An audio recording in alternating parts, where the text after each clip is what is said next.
Sir, Nandurbar शहरामध्ये काही भेसळयुक्त दुधासाठी काहीतरी औषधं वापरले जात होते, असं काही प्रकार समोर आलेला आहे. नेमका काय विषय आहे आणि कितीचा मुद्देमाल सापडलेला आहे? नमस्कार, मी श्रवण दत्तायस, पोलीस अधीक्षक नंदुरबार.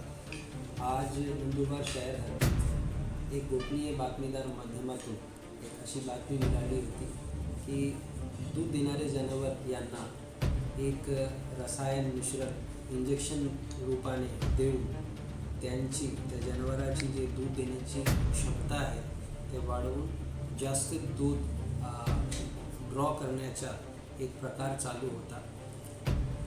बातमीनुसार एक बंद घरामध्ये अशा रसायन बनवण्याची एक छोटा कारखाना चालू होता.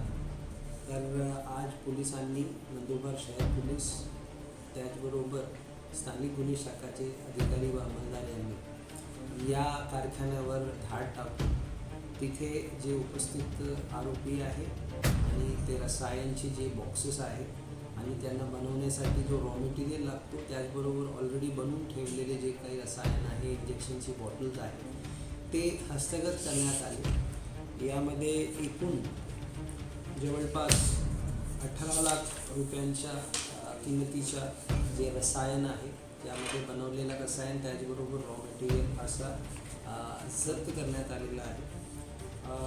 याच्यामध्ये 2 आरोपींना ताब्यात घेण्यात आलेला आहे आणि पुढचा तपास सुरू आहे. ह्या रसायनांमुळं काय नेमकं परिणाम होते मानवी आरोग्यात? नेमकं काय घातक होते? सध्या त्या रसायनाबाबत अजून तपास करून त्याचे जे काही साईड इफेक्ट्स आहे, त्याच्यामुळे होणारे जे काही दुष्परिणाम आहे ते आपण ऑफिशियली तपासामध्ये त्याची जे एक्सपर्ट्स आहेत त्यांच्याकडून रिपोर्ट्स घेऊ. परंतु प्रथमदर्शनी असं दिसते की हा एक आर्टिफिशियली जे केमिकल्स देऊन जनावरांची जे काही हॉर्मोनल चेंजेस आहेत ते करून त्याच्यातून जास्त दूध उत्पादन करण्याचा एक प्रकार चालू होता. आणि हे जो आरोपी होते हे या इंजेक्शन वेगवेगळे लोकांना त्यांचे डिमांड विनंतीनुसार विकत होते.